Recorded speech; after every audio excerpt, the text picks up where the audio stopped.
All right, nice to see so many people coming in. Welcome. We'll go ahead and get started, and as others join, they can just move into our field. So, the teachings this week are around this Buddhist set of teachings called the realms of existence, and they are worlds that are created by our emotions and thoughts, by our mind states. And what happens is that we tend to enter and live in that world for a while. That's why they're named this way. And we can observe this in our experience, right? There are uh, views and worlds that we enter into, and while we're there, it's kind of a complete world and we feel like it's reality. But then later there's a shift, and we're in a different world of some kind, and we can look back and see how we had fallen into a particular way of seeing things. So this is interesting to start observing this in our practice, and so we're pointing to this teaching this week, and we'll have more to say about it in each of the talks. So today's world, as we're heading into the meditation, is the world that arises from feelings of wanting or feelings of lack. And as before, when we looked at the world of conflict yesterday, we'll see that there's a certain way that this world feels, and we can experience that. And then there's kind of a potential in it to move into a different direction, to shift into a contrasting space that is much better. It's kind of an escape from that world. But you have to see the world to escape from it. So let's meditate. Let's meditate. So finding your posture for sitting, allowing yourself to settle in, closing the eyes perhaps.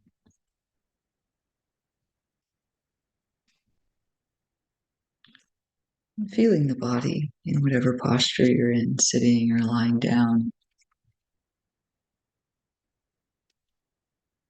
Maybe taking a long, slow, deep breath in, and really allowing your lungs to fill, and then exhaling fully, really letting the lungs empty,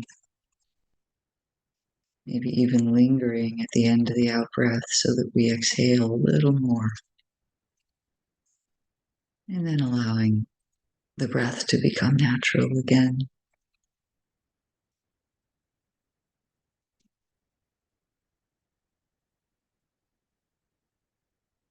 And sensing into the balance of the body. So feeling where you're sitting, your weight against the chair or the cushion or the bench or the bed. And just seeing if you can find a place that feels balanced and where there's the least amount of internal muscle effort holding you up.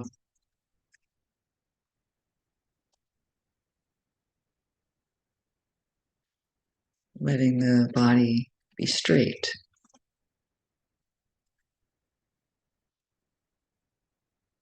And then softening in around that uprightness, that straightness. Softening the eyes in the eye sockets, softening the face, the jaw.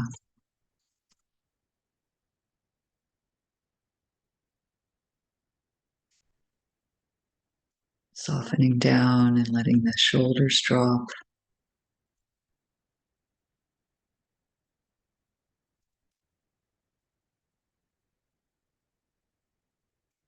And as the shoulders drop, maybe imagining the neck being able to straighten a bit more. Sometimes I imagine a little space between the very top vertebra and the base of the skull. And that naturally straightens the neck a bit. Letting the arms be gentle.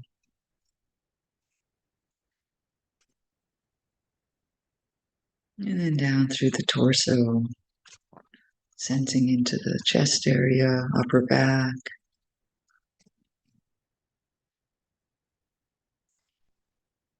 softening down into the belly.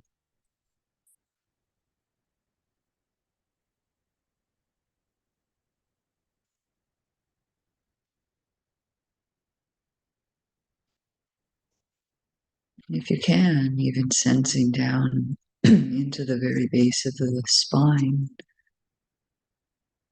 and just allowing there to be a natural curve in the lower spine. So it feels like the hip joints are well seated into the ball and socket there. I find that makes a difference in how well the energy can flow in the body. And softening the legs and down to the feet.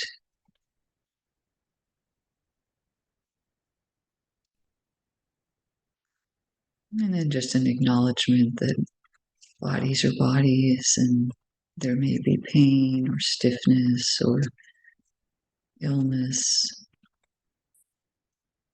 And none of that prevents us from being present, but we can invite mental ease around how the body is.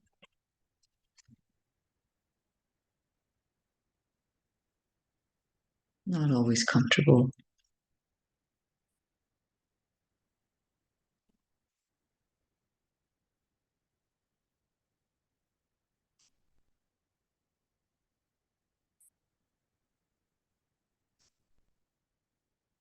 And sensing into the natural sensations of the breathing. Breathing in, breathing out, just so that we have a clear connection to the present moment of a natural body function. It doesn't matter if your breath is currently shallow or deep, fast or slow. There isn't a wrong way to breathe.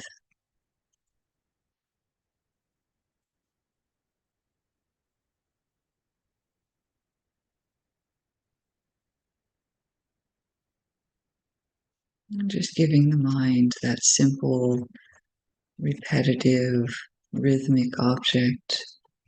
It helps the mind relax, balance, to just follow along with the breath.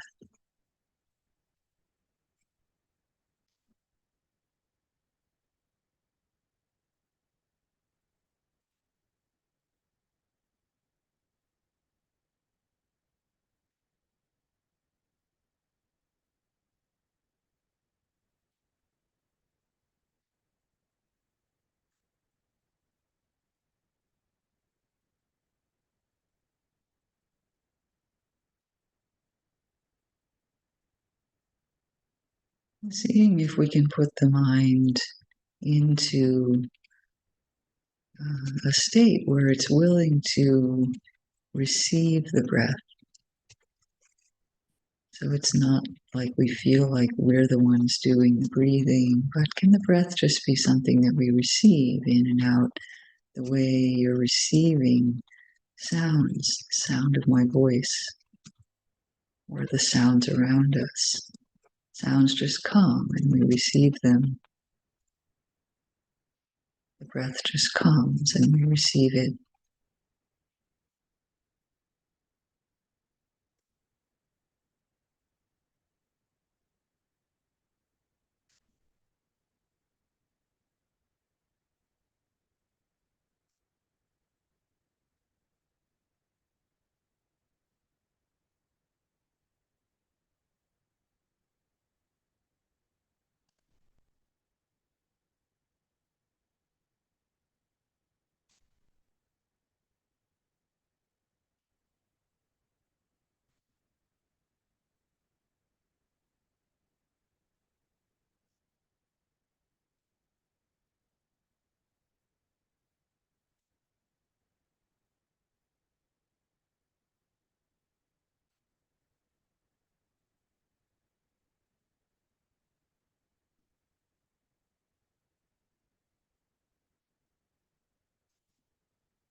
And it's natural that the mind will become distracted sometimes. We notice that we're thinking, remembering.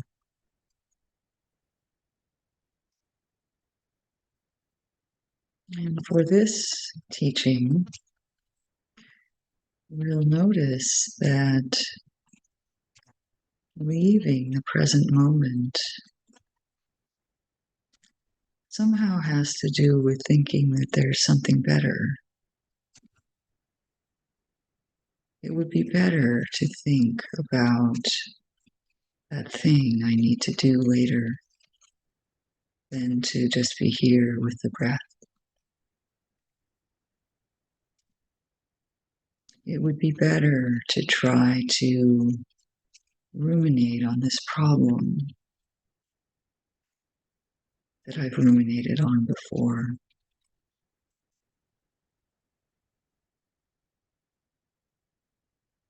Noticing this movement of mind where we create a different world than the one that we're in. We're in the world of sitting here, meditating in whatever room you're in, or maybe some of you are even outside.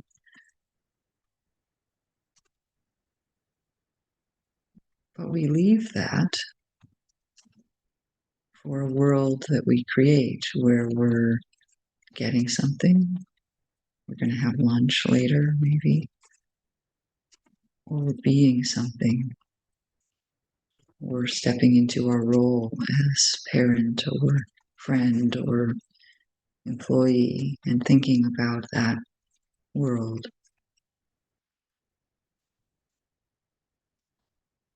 And just noticing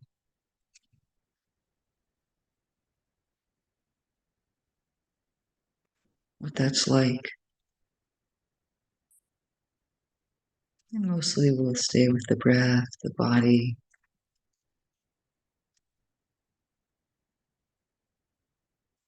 But if we can, catching that movement of wanting something else.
And sometimes we are moving toward wanting something. We want some kind of a sense, pleasure.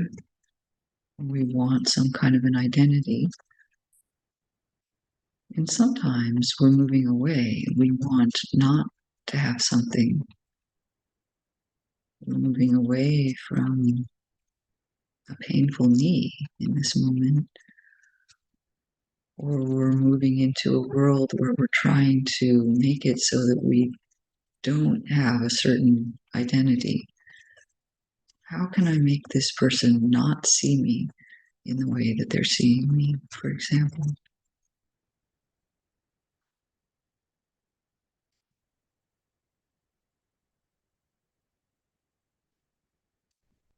Either way, there's kind of a rejection of reality. This moment or how things are is not enough.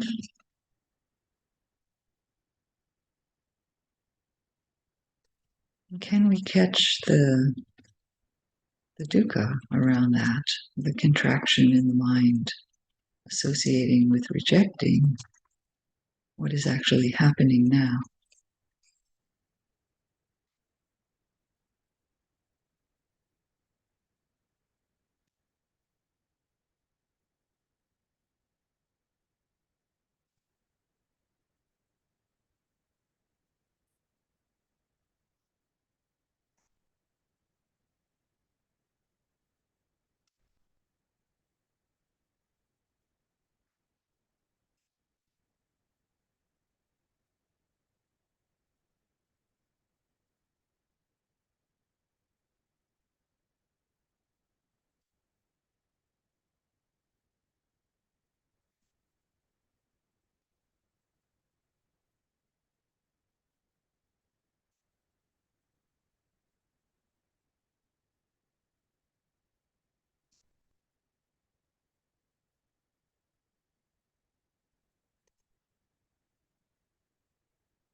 And sometimes when we are observing this movement of wanting or a sense of that this is not enough, we can return to the breath, the body, or the present moment with a renewed or heightened sense of contentment. Actually, it's nice just to be here with this. Venerable Analayo says contentment is always available. At the very least, we can be content that we're getting to practice, that we're getting to meditate.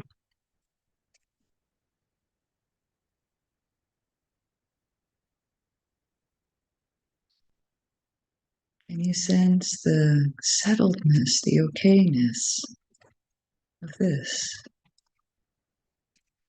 because it's what's real right now.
And sometimes, if the tendency toward wanting is persisting in the mind, there's also kind of an Aikido move, a shift, where we can shift into a skillful kind of wanting. If we're going to want, how about wanting to be free? Wanting to be free of dukkha, of a contracted mind, free of dissatisfaction.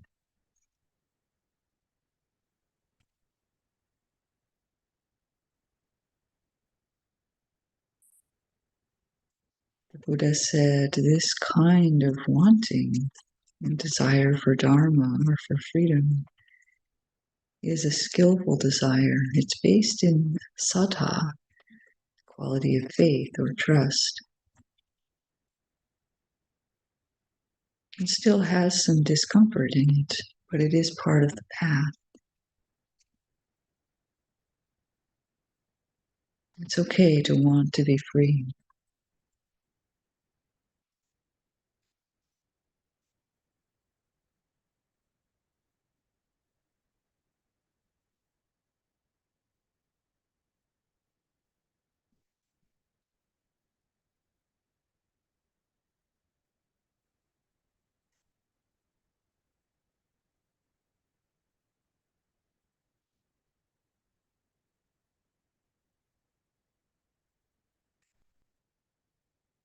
So seeing if you can let the mind rest, free of wanting,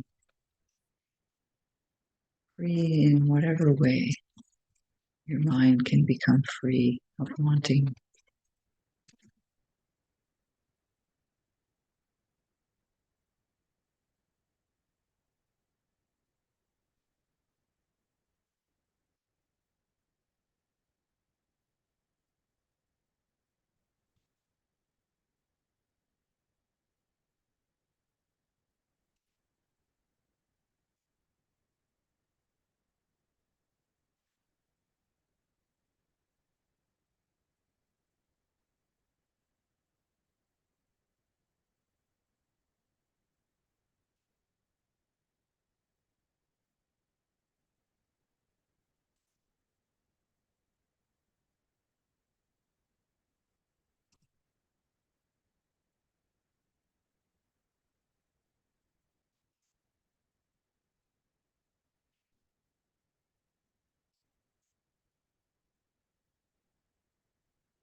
And in the last few minutes of this sitting, we can use another form of skillful wanting, which is aspiration. We can perhaps aspire that for today, or whatever remains of the day, to move through the world with more freedom around our tendency to want things, to think that something else or something more would be better,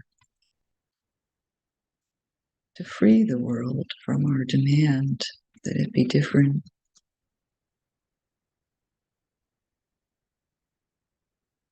What would it be like to have a bit more openness around that mind state, not be pulled around like a bull by a nose ring? How much more available we would be for others, how much more possibility there would be for love and care,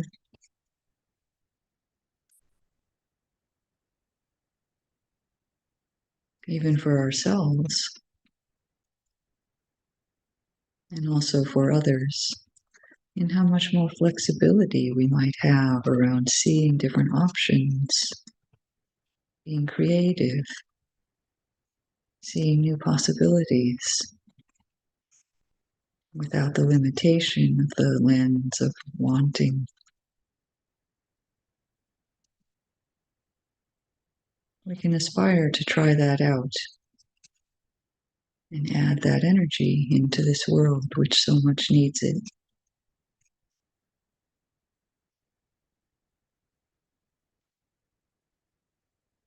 May all beings be free the suffering of wanting.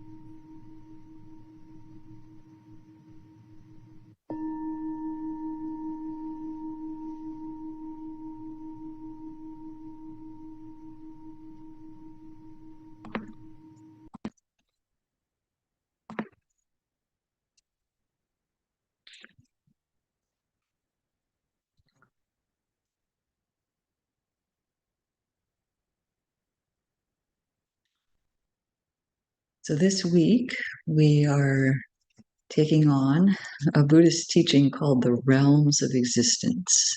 And these are projected worlds from the mind, and then worlds that we end up living in. And some of them are definitely challenging, definitely filled with suffering, and other ones give us different possibilities than that.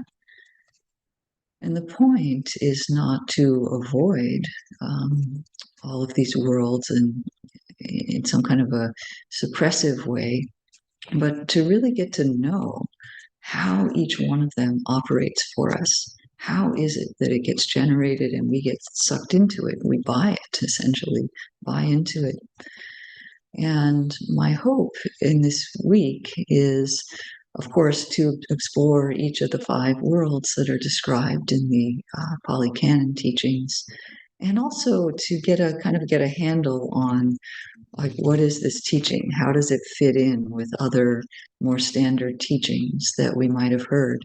Because it is related to the Buddhist cosmology, and um, you're not being asked to buy into it as a sort of the truth of how things are.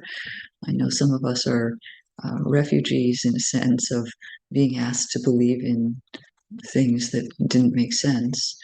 Um, but I don't think the Buddha meant it that way. It's meant as a teaching, and it's expressed in these kind of dramatic or image related ways because that speaks to us at a pretty deep level, actually. Um, so we'll talk about the teaching itself in addition to each of the realms that we're looking at. Yesterday, we looked at the hell realm, or realms, the realm of conflict, of aversion, of anger, those kinds of things. And I wanted to read a quote that's from one of the Pali Canon teachings that talks about um, these five realms and why kind of how they're situated in the teachings. And the context is that this is a sutta that's about the Buddha's lion's roar, his declaration of why he's a Buddha. What does he know that allows him to claim that he is awake? And so one of the things he says in this teaching is that it's because he knows all of the five realms and how people get there. So he says, I understand hell and the path and way leading to hell. And I also understand how one who has entered this path will, on the dissolution of the body after death, reappear in a state of deprivation, in perdition, in hell. And then it says the same kind of thing for the other realms, the animal realm, the ghost realm, the human realm, and the deva realm. So the point is that he understands these worlds. He had to look at them in his own heart before he was awake. And then it said also that he looked at them kind of out in the world. When he was having his awakening moment, he saw other beings going through this also. This is the quality of the Buddha that's called Loka Vidu, which means a knower of the worlds. And this is what it refers to. He knows, you could think of them as the cosmological worlds, or you could say he knows everything about how the heart operates, everything about how we get bound up in dukkha and how we can get out of it.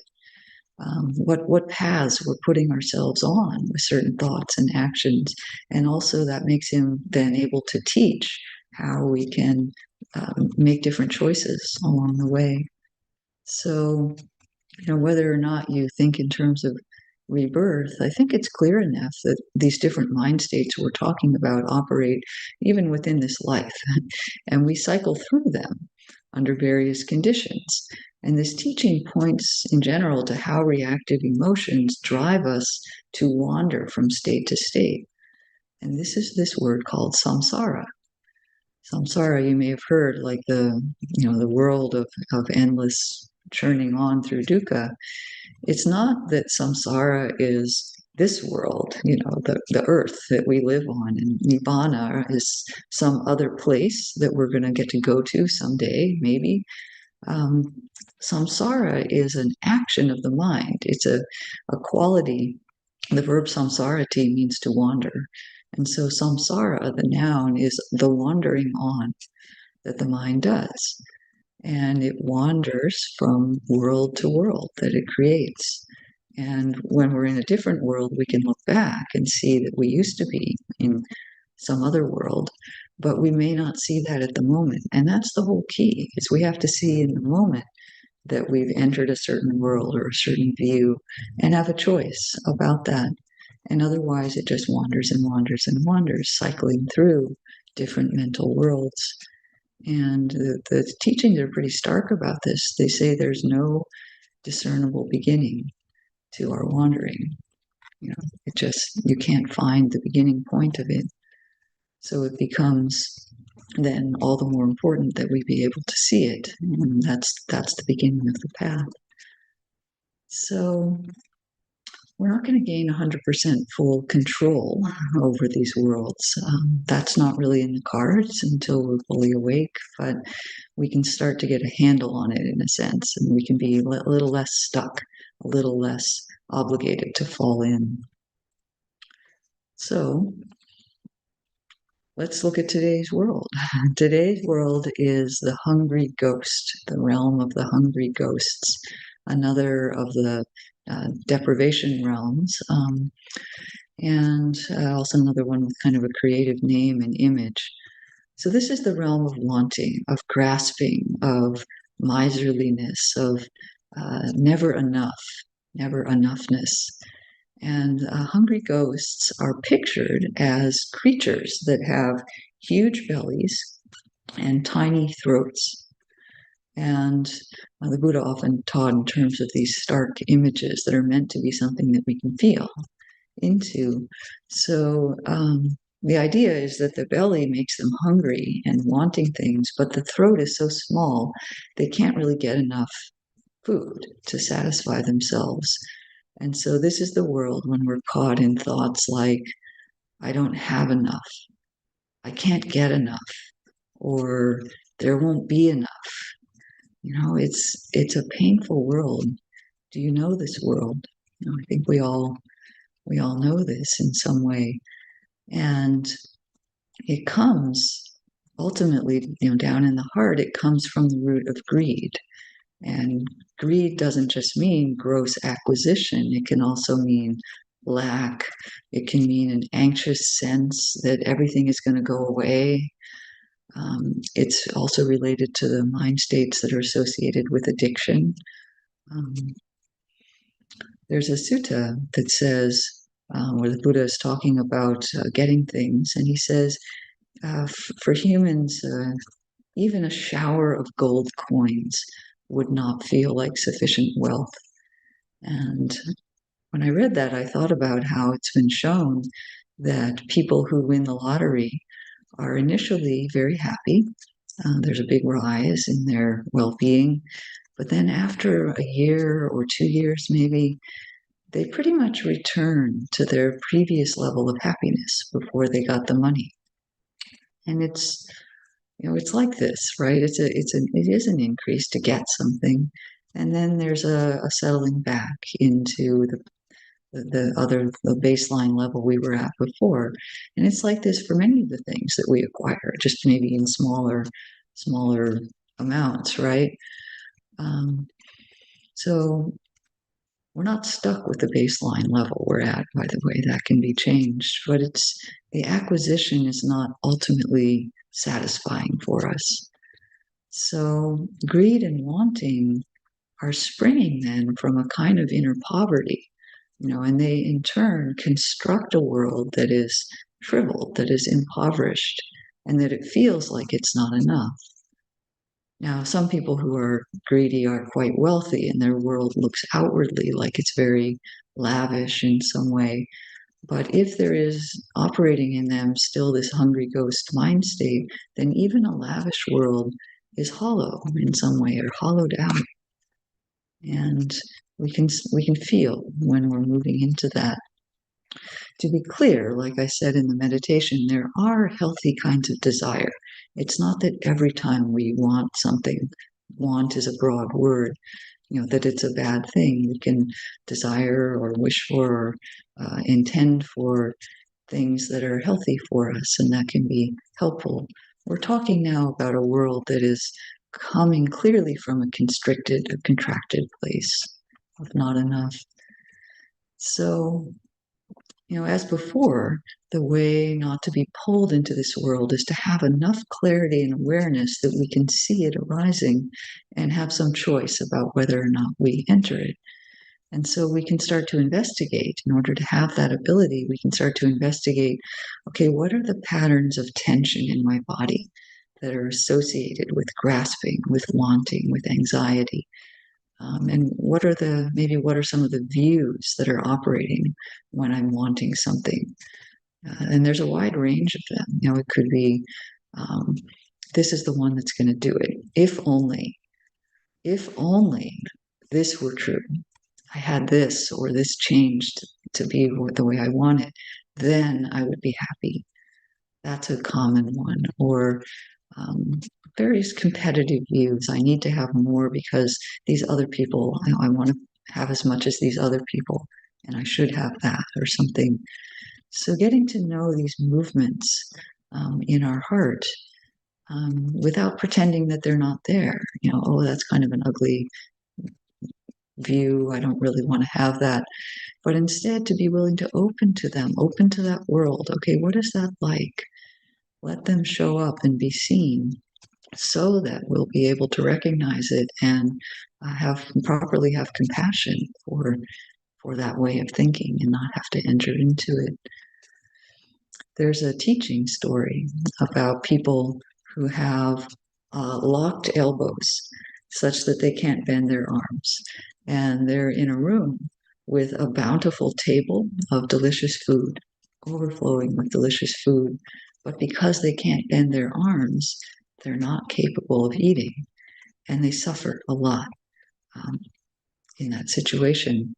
And then one of them realizes the escape, which is not that their elbows become unlocked, but that people realize that they can feed each other, right? And then they have access to all of it. So, one of the hidden gems of the Hungry Ghost realm is the discovery of generosity. It's not that we didn't know about generosity or that we didn't already enjoy being generous. I know we may have already heard that teaching and understand it and live that way. But when we're in the hungry ghost mind state, if we fall into that, we actually don't have access to the ideas about generosity. We don't value generosity from that mind state. We think that if we give, we won't have enough. Or maybe that the thought of giving doesn't even occur to us, can't enter our mind. So investigating the hungry ghost realm gives us a different perspective on generosity. We see much more deeply how valuable it is. We see that generosity is one of the things that will prevent the mind from falling into the realm of greed and wanting. It's protective, actually. And then there are other hidden gems also. There's the hidden gem of contentment, which we looked at during the meditation. We can feel when there's the tightness of wanting, that if we look around and realize that we actually have enough in this moment, it is complete, there's an easing of that contraction, isn't there? And so, relief of that dukkha. Even if we're dying, when the body is literally not able to sustain itself because it's about to break down, even so, each moment could be unfolding with a sense of completeness. It's unfolding just as it should based on the conditions that are present. But even then, there can be completeness. This moment is it. This is it. Can we be here for it, for its full completeness in this moment? I'm not saying this is easy, but by noticing lack of contentment, how we want things not just that aren't here, but that can't be here, how could it be different than how it is at this moment? Then we can relax much more deeply into our heart. So I wish you deep contentment, real contentment. A heart that is content is free to be generous and free to be compassionate and wise. So dipping into the hungry ghost realm helps us find the escape from it. And we'll continue on with the other worlds in the coming days. Thank you.